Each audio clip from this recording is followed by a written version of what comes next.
years, incidents involving the abuse, torture, and dehumanizing of prisoners of war, exposed by leaked pictures and eyewitness accounts, have caused outrage around the world. Some guilty officers and wardens were trialed and sentenced to jail, whilst the real criminals have not been brought to justice. And Common Article 3 basically says that when you have a detainee, irrespective of who they are, irrespective of whether they're a prisoner of war, a combatant or non-combatant, you have to treat them with humanity. You cannot impose outrages against their dignity. You cannot abuse them. You cannot be cruel to them. You cannot torture them. And that is a bottom line rule that applies at all times and in all circumstances and reflects general international law. That is well established in what you've called the Code of Combatants in international law. It's often not respected, but it provides a benchmark against which one decides whether or not an act or a form of treatment is legitimate and lawful or not. The central thing I think to focus on if we want to limit these kind of violations is not tighter and tighter rules by international lawyers to circumscribe states. We've got to cut directly to the reason why states are doing it. They're doing it because they believe they'll get an advantage. Do they actually get an advantage? I'm thinking of studying torture. I don't believe torture provides much of any real advantage. So what's the case for torture? Many practices that are contrary to human rights are being increasingly justified as means to obtain important intelligence and to fight the war on terror in general. Unsurprisingly, this has resulted in much international and domestic debate over the effectiveness of these methods. The Islamic perspective on this matter, however, is crystal clear.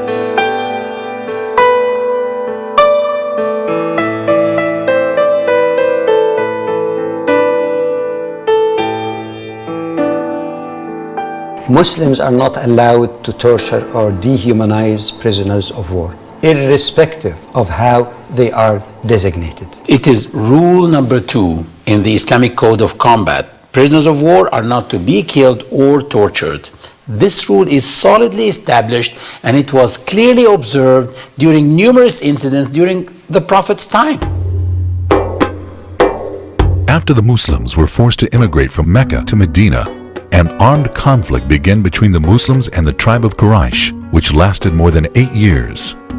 Known as the Battle of Badr, this was the first in a field of battles that took place between the Muslims and their enemies. In the year 624 AD, a small, poorly prepared army of 317 Muslims met a heavily supplied army of 1,000 Meccan idolaters.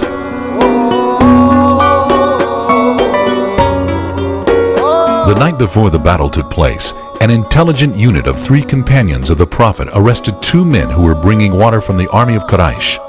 The Prophet's wisdom shone in his chosen method to extract information from them. It is a clear display of the high standard of morality to be implemented when dealing with prisoners of war.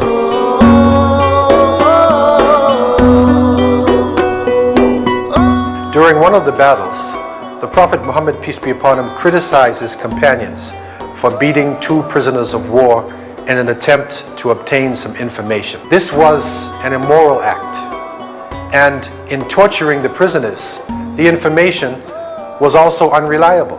The Prophet, peace be upon him, had a different approach to the situation. He simply asked the 2 prisoners, "How many camels do you slaughter every day?" They said, "Some days 9 camels, some days 10 camels." He looked at his companions and he said, "Then the army is between 900 and 1,000, as 1 camel feeds 100 men." The Prophet's technique in obtaining information during war was far removed from any violence or dehumanization of prisoners of war. Muslims are not allowed to torture prisoners of war physically or even psychologically. The Prophet Muhammad, peace be upon him, blamed one of his companions for walking some prisoners of war along a path where they saw their dead before the burial. He said, "O Bilal, don't you have mercy in your heart?" In fact, Islamic teachings go even further in encouraging good treatment for prisoners of war. The Quran describes it as an expression of love for God. The Quran says, and out of love for Allah, they feed the poor, the orphan, and the prisoner of war. شره مستطيرا ويطعمون الطعام على حبه مسكينا ويتيما وأسيرا. In 630 AD, the Prophet Muhammad led an army of 10,000 Muslims. Till that day, it was the biggest army ever to march in Arabia. They marched towards Mecca, which was to surrender to him peacefully, without a single blow of conflict.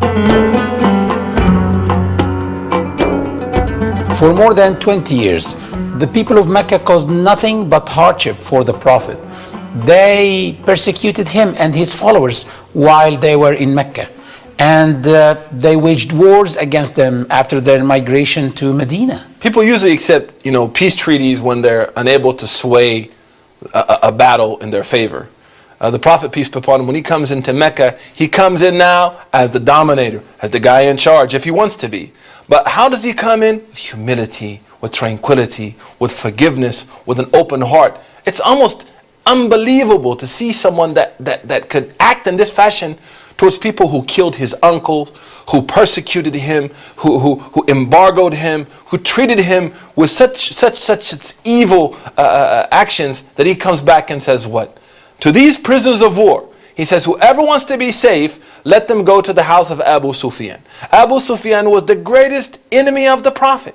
So this is a historical moment which Muslims have to reflect on from that time to the end of time, on how Muslims should treat their adversaries in war.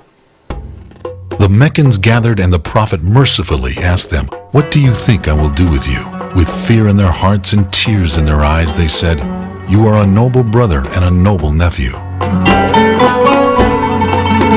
Prophet Muhammad announced a universal pardon. He said, "No reproach upon you this day. May Allah forgive you." And their lives were spared, and their homes and properties remained in their possession.